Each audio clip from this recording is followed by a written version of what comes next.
विश्वात्मं विष्णुवंदनं निखिलभयहरं पंचवक्त्रं त्रिनेत्रम्। ओम नमः पार्वती पतये हर हर महादेव शंभो।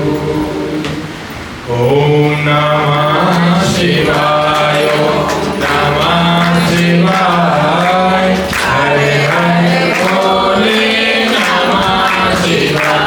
ओम नमः शिवाय नमः शिवाय हरे हरे बोले नमः शिवाय। ओम नमः शिवाय ओम नमः शिवाय हरे हरे बोले नमः शिवाय।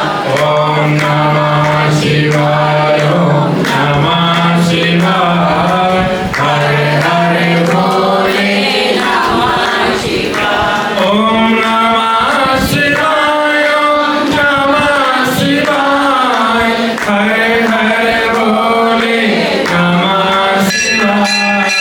ओम नमः शिवाय ओम नमः शिवाय हरे हरे बोले नमः शिवाय। ओम नमः शिवाय ओम नमः शिवाय हरे हरे बोले नमः शिवाय। बोले बाबा काशी विश्वनाथ की जय, महाकाल भगवान की जय, चिंताहरण महादेव की जय। हर हर महादेव। गजाननं भूतगणाधिसेवितं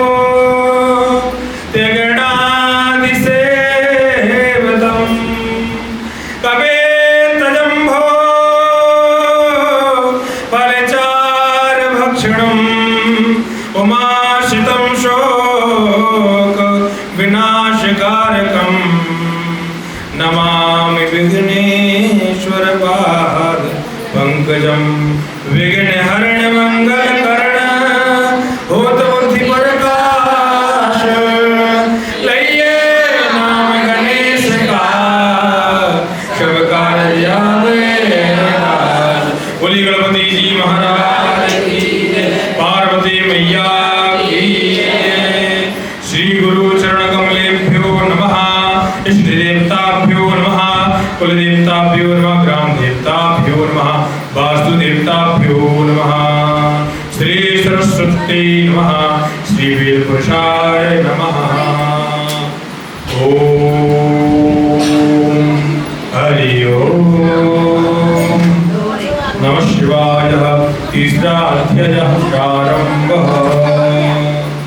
दक्ष यज्ञ में सती का देह त्यागना। महाराज दक्ष यज्ञ में सती का देह त्यागना। अच्छा, देह त्यागना भी कई तरह का होता है। एक अपने मन से किसी को त्याग दो, है ना, अपनी देह से किसी को त्याग दो, ये भी त्यागना ही होता है। और एक बिल्कुल त्यागना, अपने आप को त्यागना, ये बहुत कष्टदायी होता है। कई बार व्यक्ति क्रोध में आकर के अपने आप को जला देता है। अच्छा, वो अपने आप को तो जला देता है, ये अच्छी बात है, क्रोध में आकर के, लेकिन उसकी मुक्ति नहीं होती है। फिर यहाँ जितना कष्ट होता है, नामात्र कष्ट होता है यहाँ पर। जब वो अकाल मृत्यु जो मौत को हो जाता है, जब उसकी हो जाती है तो उसको इतना ज़्यादा कष्ट होता है, उस योनि में, प्रेत योनि में इतना कष्ट होता है कि उसकी मुक्ति नहीं होती है। फिर वो एक दूसरे को परेशान करता है, कभी उसको परेशान, कभी पड़ोसी को, कभी किसी को, मतलब किसी को भी कर सकता है। तो इसलिए कभी भी व्यक्ति क्रोध में आकर के ये सोचे कि मैं मर जाऊंगा या किसी को मार दूंगा, तो उसका प्रायश्चित बहुत मुश्किल है, बहुत कठिन है। इसलिए जो संसार सागर में ये हम सत्संग करके, भजन इत्यादि करके जो हम अपने शरीर को त्यागेंगे, इसका आनंद की अनुभूति कोई नहीं कर सकता और वो व्यक्ति तर भी जाएगा।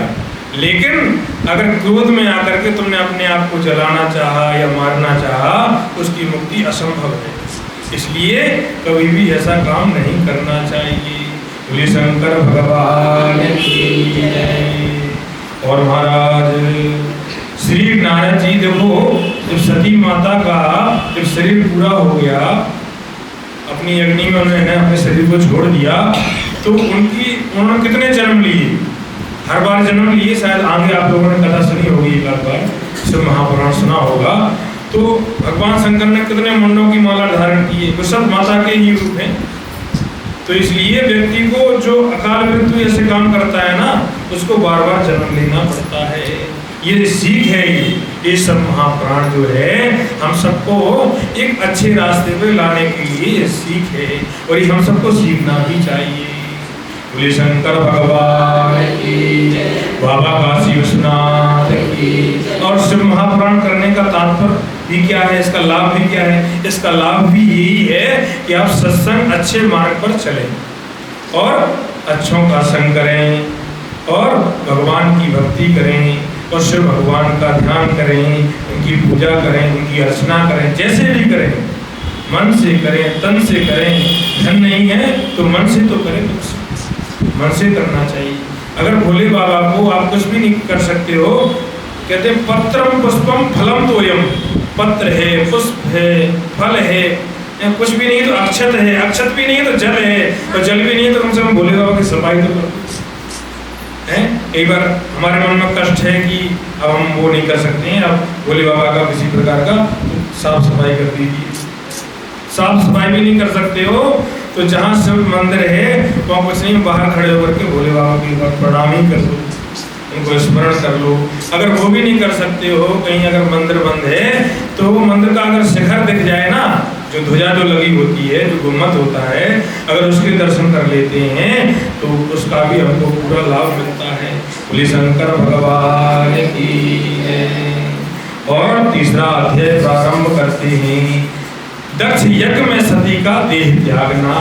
इसलिए कभी किसी को अपना देह गुस्से में आकर के नहीं त्यागना है, ये ध्यान रखना, ये गांठ लगा लीजिए अपने मन में कि हमको ऐसा कार्य नहीं करना है। बोले शंकर भगवान की जय। और महाराज नारद जी बोले, हे ब्राह्मण, जब सती ने ऐसा कहकर मौन हो गई और तब क्या हुआ महाराज, और वह भी मुझे सुनाइए। अच्छा, बार बार लोग गुस्से, थोड़ी थोड़ी गुस्से में मौन हो जाते हैं ना, ये भी नहीं होना चाहिए। हाँ, जो मन में है वो स्पष्ट रूप से बोल दीजिए, उसका लाभ और उसका आनंद आगे आपको बहुत अच्छा मिलेगा। लेकिन हर छोटी छोटी बात में गुप्त हो जाना गोलगप्पे की तरह, ये गलत है। बोले शंकर भगवान की जय। गोलगप्पा समझते हो? बोले बाबा काशी विश्वनाथ की जय। यहाँ पे क्या बोलते हैं? बोले बाबा काशी विश्वनाथ की जय। जब से मैं आया हूँ शायद एक बार मैंने खाया क्या खाया? लेकिन यहाँ का जो पानी होता है ना, मीठा होता है, हमारे यहाँ का नमकीन तीखा होता है। बोले शंकर भगवान। अच्छा, ये कथा हो रही गोलगप्पे की। हाँ, बोले शंकर भगवान की। इसलिए अच्छा, जो प्रसाद जो सब हम खाते हैं, अगर उसको भोले बाबा को अर्पण करके प्रसाद पाया जाए ना, तो उसकी अनुभूति कोई पा नहीं सकता। इसलिए गोलगप्पे भी कई लोग बनाते हैं तो भोले बाबा को प्रसाद, कई लोग तो इडली का प्रसाद लगाते हैं, सबका अपना अपना भक्तों का भाव है। तो बोले शंकर भगवान की। एक बार हम लोग अलवर में गुरुजी के साथ में अनुष्ठान करने, गुरुजी ने हम लोगों को भेजा कि किसी के यहाँ पाठ करना है। अब वो बहन जी तरह तरह के व्यंजन डेली बनाए, कभी इडली, कभी डोसा। मैंने बहन जी इसमें तो कुछ डला तो नहीं है? कहते नहीं, ये सब इसमें ना तो प्याज है ना लहसुन है, और सबका पंडित जी भोग लगाना है, इसके बाद फिर सब लोग पाए डेली। कभी इडली का ठाकुर जी, मैंने एक दो बार उस पर भी डाला है, उसको अब शेयर किया है। इतने भक्ति भाव से प्रसाद बनाते हैं, कुछ लोग ऐसे होते हैं, ऐसा भाव होता है हमको कि हर चीज रुच रुच के बनाते हैं और रुच रुच के ही भोग लगाते हैं। बोले शंकर भगवान की। तो ब्रह्मा जी क्या बोले, जब सती अपने पति शंकर का स्मरण कर मौन हो गई, तब शांत चित्त होकर सहसा पृथ्वी पर उत्तर की ओर मुख करके जब बैठी और आचमन कर नेत्र बंद करके तथा शरीर त्यागने की इच्छा से योग अग्नि द्वारा शीघ्र ही अपने शरीर को भस्म कर डाला महाराज।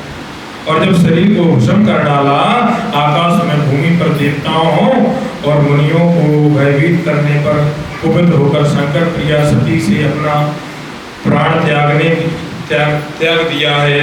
और दक्ष यह मूर्खता से तो देखो कि जिसके कारण सती ने अपने प्राण त्यागने हैं, उसी शिव ने द्रोह कर अपनी पुत्री का अपमान किया, और अब यह अपराध नरकगामी होगा महाराज। ऐसा उधर सती को प्राण छोड़ने और लोगों से यह कहते हुए सुन शिवजी के गण हाथ में शस्त्र लेकर उठ खड़े हुए महाराज, और एक साथ उच्च स्वर में हाहाकार करने लगे। दिशाएं व्याप्त हो गईं और मुनीश्वर महाराज भयभीत हो गए, और फिर तो शिवजी के गण सब दिशाओं में प्रलय मचाने लगे।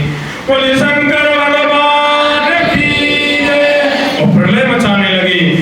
कोई शोक से व्याकुल हो गए और अपने अंगों को छेड़ने लगे, और सती के साथ 60,000 से भी 20,000 शिव के गण स्वयं ही दुख से कातर हो नष्ट हो गए। और फिर जो मरने से बच गए वे क्रुद्ध हो अस्त्र शस्त्र दक्ष को मारने दौड़े, और उनके आक्रमण को देख विघ्नों के शांति के लिए महर्षि भृगु वेद मंत्र से अग्नि की आहुतियां देने लगे, जिससे वह बलशाली भृगु नामक बहुत से असुर उत्पन्न हो गए, और उससे शिव गणों का युद्ध होने लगा महाराज। उन्होंने शिव के गणों की शांति छीन कर दी, पर वह आश्चर्य हुआ।